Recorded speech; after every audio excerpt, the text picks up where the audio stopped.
Hello foodies, ఎలా ఉన్నారు అందరూ? I'm Kavitha. I'm also foodie. అది మీకు కూడా తెలుసు కదా. ఇవాళ అయితే ఉప్మా ప్రిపేర్ చేస్తున్నానండి. ఉప్మా ఇలా పొడి పొడిగా ఉంటేనే నాకైతే చాలా ఇష్టం అండి. ముందుగా స్టవ్ మీద ఒక గిన్నె పెట్టుకొని ఆయిల్ వేసుకొని, ఆయిల్ కాగినాక పోపు దినుసులు అలాగే కొంచెం ఉద్దిపప్పు ఎక్కువ వేస్తున్నానండి. అంటే మినప్పప్పు ఎక్కువ వేసి, కొంచెం కరివేపాకు వేసి, అలాగే ఇప్పుడు అందులోకి కట్ చేసి పెట్టుకున్న టమాటా ముక్కలు, పచ్చిమిర్చి ముక్కలు వేస్తున్నాను. వీటిని ఇలా మంచిగా ఫ్రై చేసుకోవాలండి. కాసేపు అలానే వదిలేయాలి.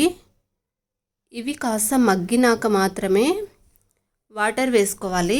నేనైతే 1 కప్పు రవ్వకి 3 కప్స్ అంటే 2.5 వేస్తున్నాను.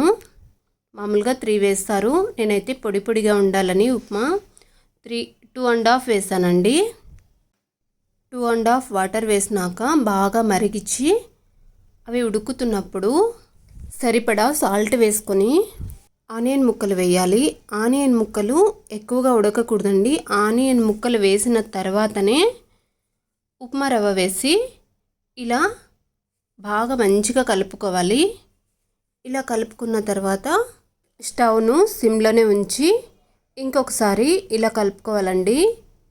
ఇలా మంచిగా కలుపుకున్న తర్వాత చూసారా, గట్టి పడింది. ఇలా ఉప్మా గట్టి పడ్డాక స్టవ్ ఆఫ్ చేసుకోవడమేనండి.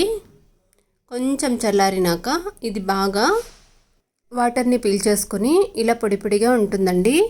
చూస్తున్నారుగా, ఆనియన్ ముక్కలు కూడా ఇలా ఎక్కువ ఉడకకుండా మంచిగా ఉంటాయన్నమాట. అందుకనే నేను ఆనియన్ ముక్కలు రవ్వ వేసే ముందు మాత్రమే వేస్తాను ఎప్పుడు కూడా. అలా అయితేనే మనం తినేటప్పుడు ఆనియన్ ముక్కలు పంటికి తగులుతూ చాలా టేస్టీగా ఉంటాయండి. ముందుగానే వేసామనుకోండి, మెత్తగా ఉడికిపోయి అవి అసలు ఆనియన్ ముక్కలు ఎక్కడ ఉన్నాయో కూడా మనకు కనిపించవన్నమాట. అలా ఉంటుంది టేస్ట్ అయితే. చూసారా, ఇలా పొడి పొడిగా ఉంటేనే ఉప్మా చాలా టేస్టీగా ఉంటుంది.